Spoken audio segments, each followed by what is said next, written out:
Hello, all. As you may know, I've become somewhat of a pitch guy. I've pitched movies, games, and I'm soon to pitch a TV show.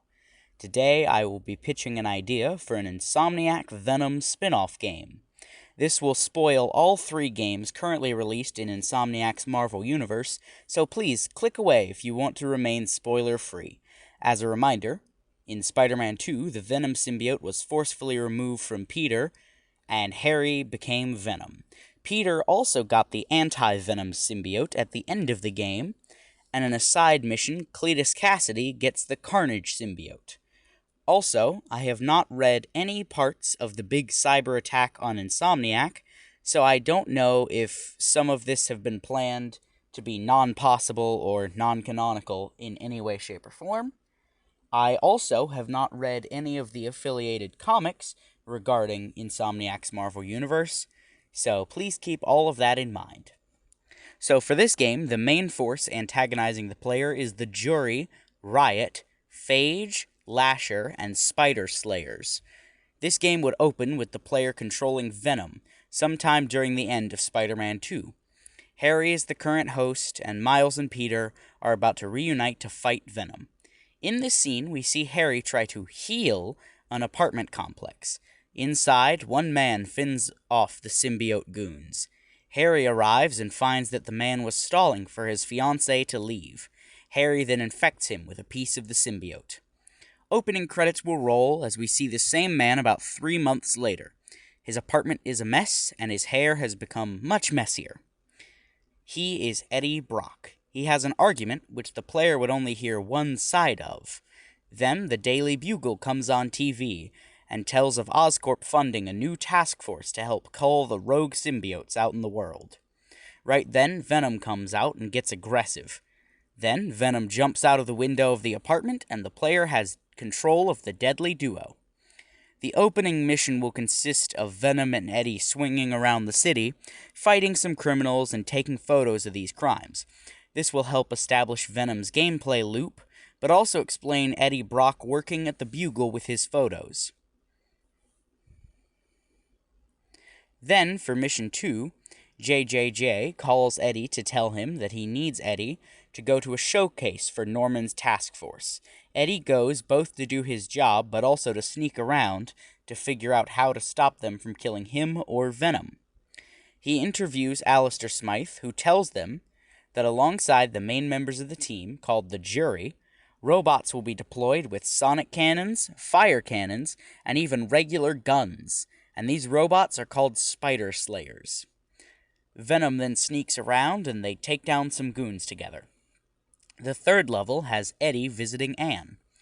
This scene shows that Anne knows about the symbiote and has kept it a secret, but Venom is ultimately the reason they broke up. Anne found Venom to be disgusting, but Eddie argued that they were helping people by being an anti-hero. Back to the present, Anne tells Eddie that she heard some noises similar to Venom near Feast, and to check it out.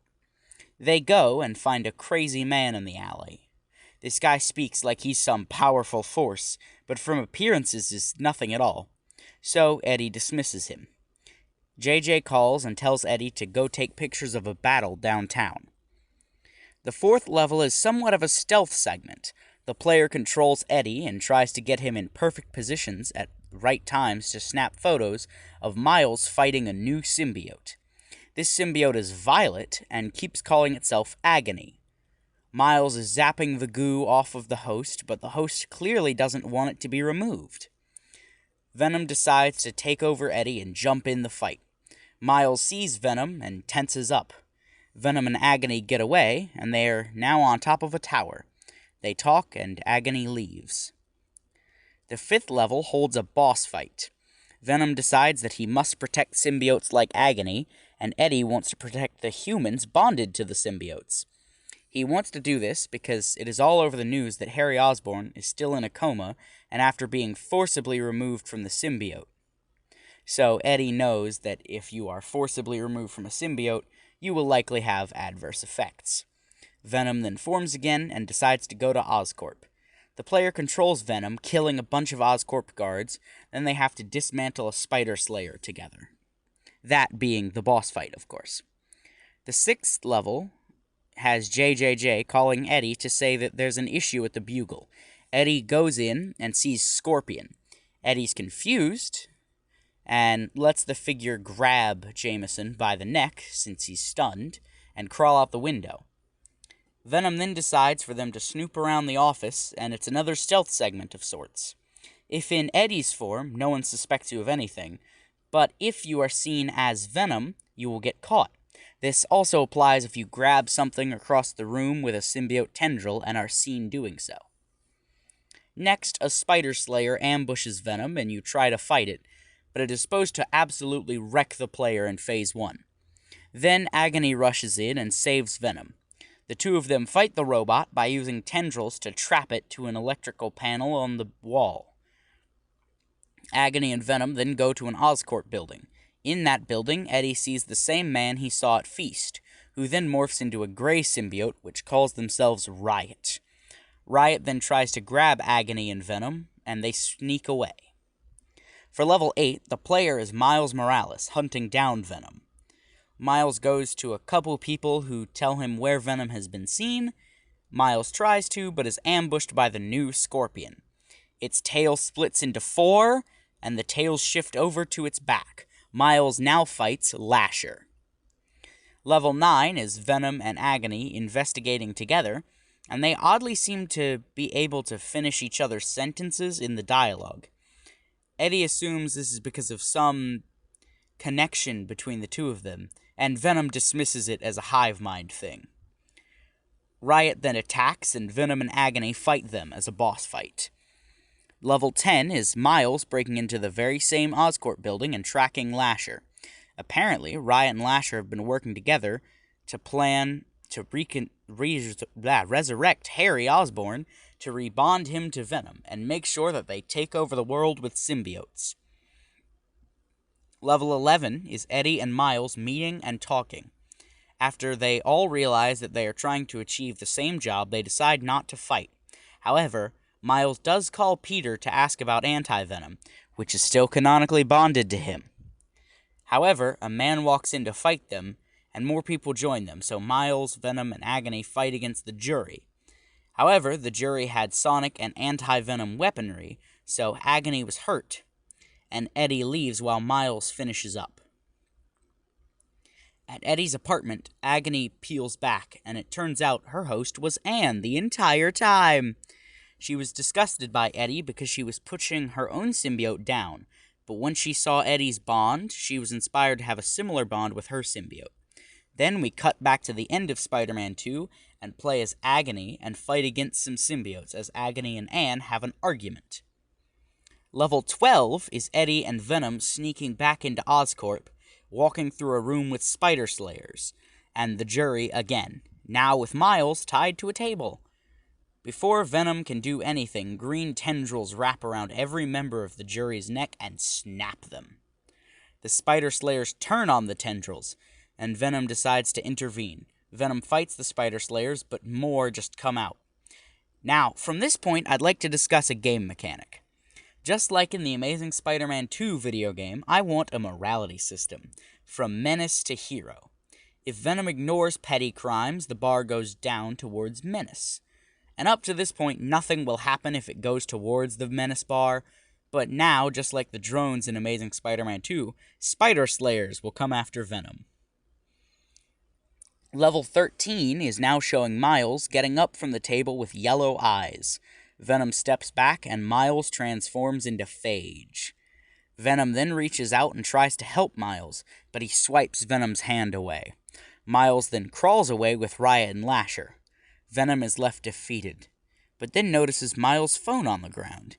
Eddie picks it up, and Peter is on the line. Eddie tells Peter what's going on, and Peter says he can't make it back to New York, but offers some insight into Miles without giving away his secret identity to Venom. Level 14 shows Miles deep in his subconscious in a boss fight against Mr. Negative, Venom, Kraven, Prowler, Rhino, and Tinkerer. Miles explodes the symbiote off him, and Phage squelches away and bonds to a random Oscorp employee. Level 15 has Venom and Miles uniting and they fight because Venom assumes Miles is Phage, and Miles takes this to be the truth of the symbiote coming out to attack him. After the fight, they are both weaker and have to fight Phage and Lasher now. Level 16 opens with Riot standing over Harry's body, trying to wake him up. Miles uses his electricity to blast Riot away, but Riot grabs onto the Spider-Man.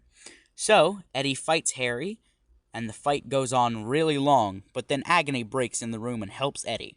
So now, it's Agony and Eddie versus Harry Venom. The final level shows Eddie symbiote and Harry symbiote merging, causing the true Venom to be able to do things like generate stronger blades and wings and a few other things. Now Eddie is truly and purely Venom. They then go to fight Riot. Riot is bested after a battle including Spider Slayers hurting both of them, symbiote goons, and of course, Eddie's new full-on Venom. Then, finally, the final cutscene shows Eddie and Anne moving back in together as the new lethal protectors of New York. Miles is, however, confronted by a laughing man, shrouded in green and purple, and credits roll. Now we do the side quests. These are unlocked at various points in the story, some at the beginning, some at the end, and some in the middle. From the start of the game, Eddie and Venom can go around the city and find various corpses. They have the letters CK written next to them in blood. Eddie takes pictures of them for the Bugle, and if all the scenes are found and scanned before level 6, the mission where Eddie sneaks around the Bugle, that is, then there's a case file in the Bugle about it. This wouldn't do much, but it would be a nice thing to tie it all together. Also, once all the bodies had been found, Venom would meet up with Wraith and discuss Cletus. No boss fight would occur, but it would help to further tie into a Carnage story I'd assume they'd save for Spider-Man 3. The second side mission would be Friendly Symbiote. This would only occur after Venom and Miles fought in level 15. Miles gives Eddie access to some parts, but not all parts, of the Friendly Neighborhood app from Miles' solo game and from Spider-Man 2. These would simply be solving a few crimes, including some symbiotes, like those enemies from the ending of Spider-Man 2. However, they would all build towards a fight against a mob leader, Count Nefaria.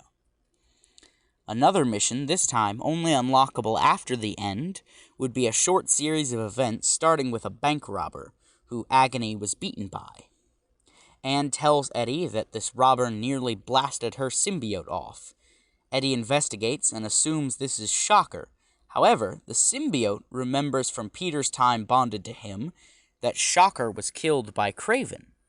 Eddie goes to another bank and waits, and Shriek is there. Shriek had just been pretending to be another Shocker the whole time, but wasn't using a suit, just her voice. Another mission unlockable from the beginning is that you can find a few weapons deals going on around the city. Once you break them up, you can track them to slowly reveal that Silvermane is behind it. He's been dying for years, but is trying to use the money from these weapons deals to have himself a robotic suit built. He gets it built out of Spider Slayer parts, and goes after Venom. The next mission is only unlockable after the end, and this one stars Venom fighting Taskmaster. In this mission, Taskmaster reveals he fled Kraven's hunt in the last game. He also says that Venom is clearly capable of being stronger than Spider-Man, yet they were beaten by him. Eddie realizes at this moment that Taskmaster can't distinguish between when Harry was Venom and when Eddie was Venom. Taskmaster challenges are then deployed, much like the first game, and once Venom completes them all, you can fight Taskmaster. The final side mission is Venom finding small traces across the city of a symbiote.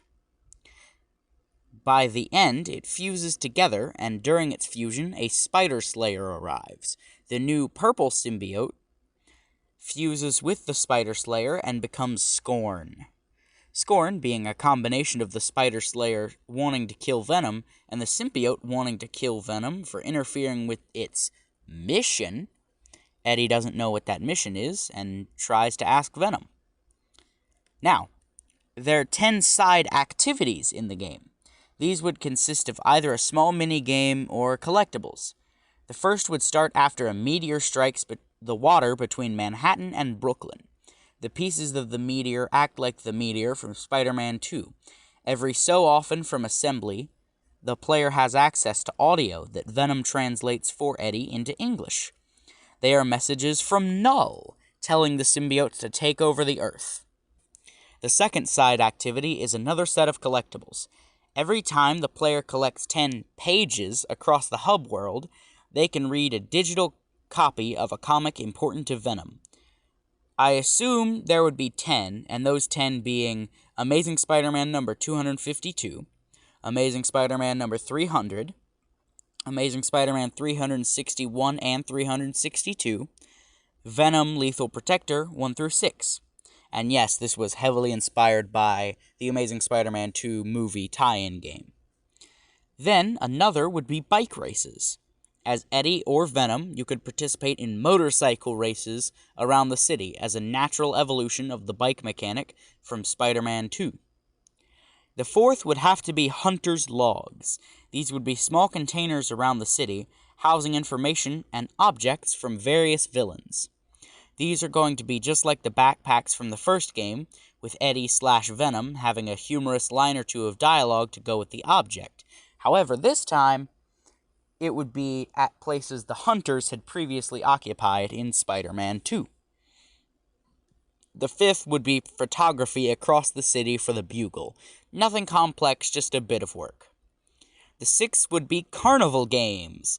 I assume Coney Island would still be available, just like in Spider-Man 2.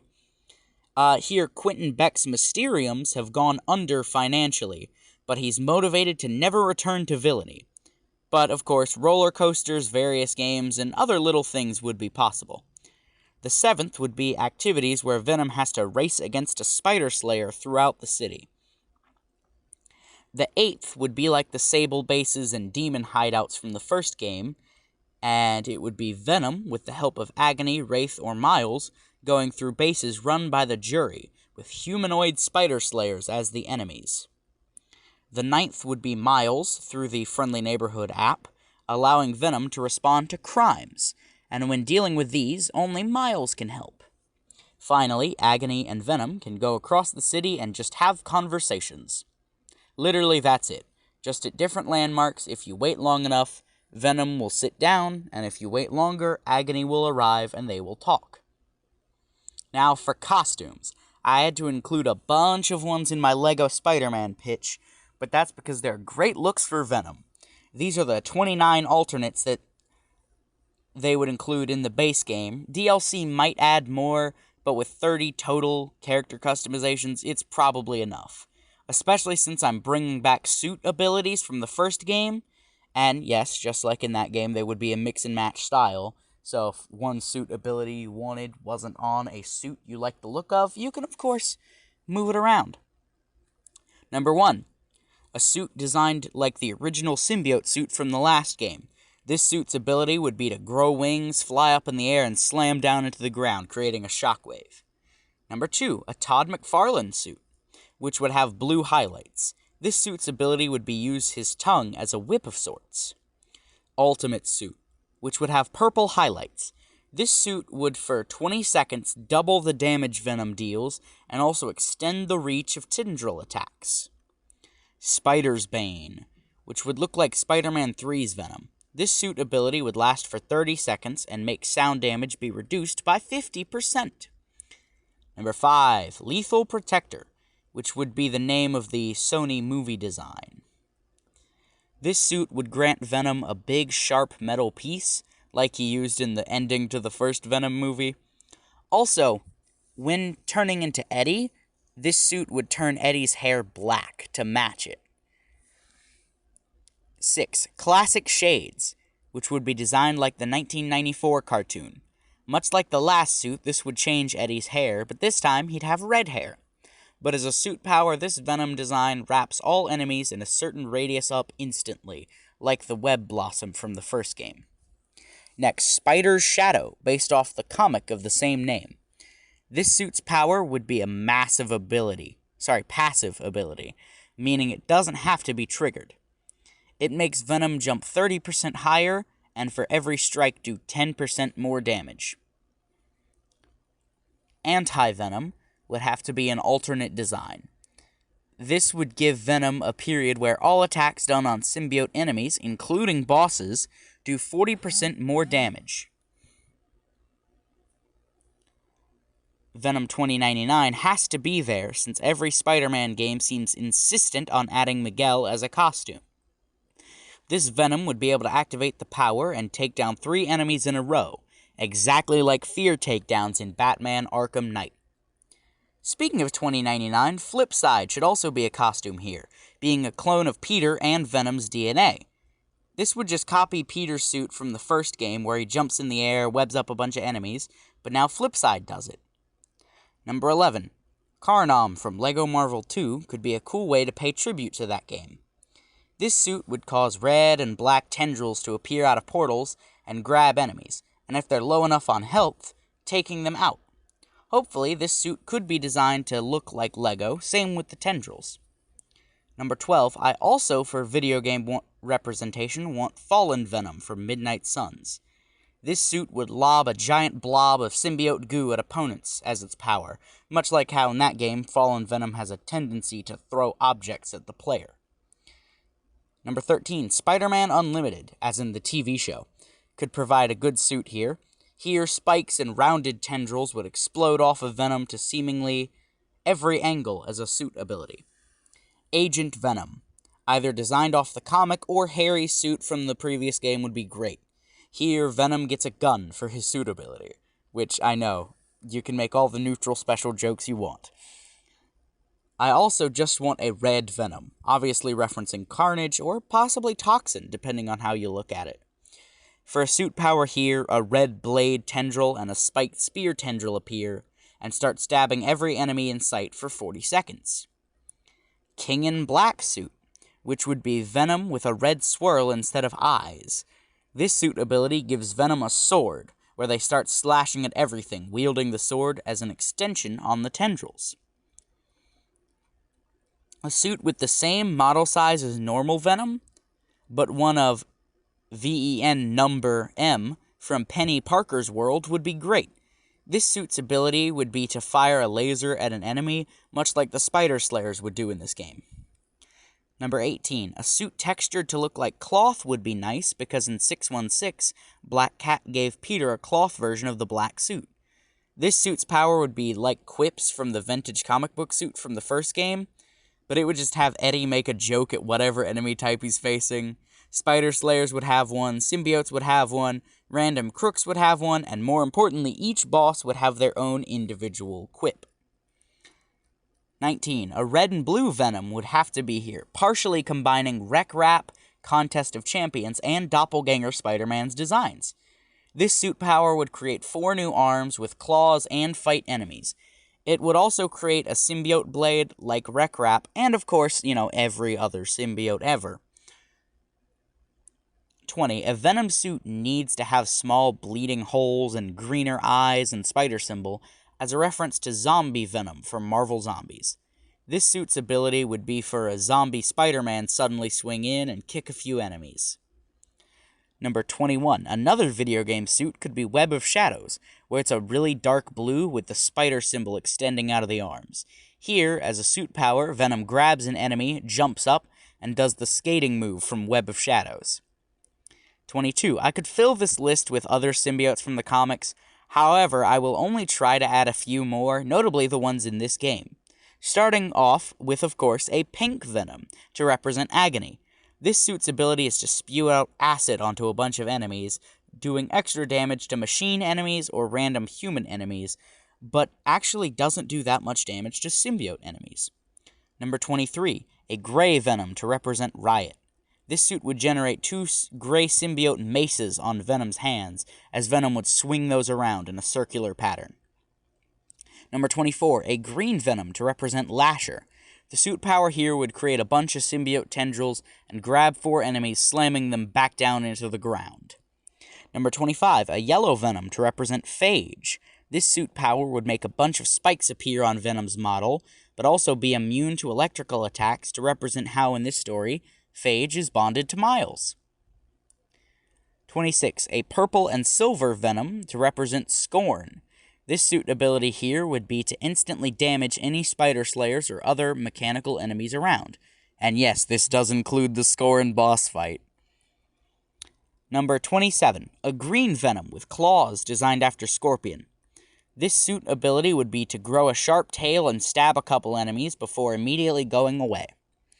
Number 28. A slight modification of the Agent Venom costume model to be Virus. His suit ability would be a barrage of missiles firing around the player, exploding enemies to cause major knockback. And then number 29, finally, a suit that is just Eddie. I really like the suit in PS4 that was just Peter in his ESU clothes, so I think it would be funny to just play as Eddie. Even in combat or stealth, it would make sense, since Eddie's symbiote can still come out of his body like normal. His suit ability would be to unleash a flurry of punches in front of him, dealing massive damage. But enough on the practical side of it, I just think it'd be funny to swing around the city as just a random guy. And that is all for my Venom pitch for an Insomniac Venom game. I hope you all enjoyed. See you next time.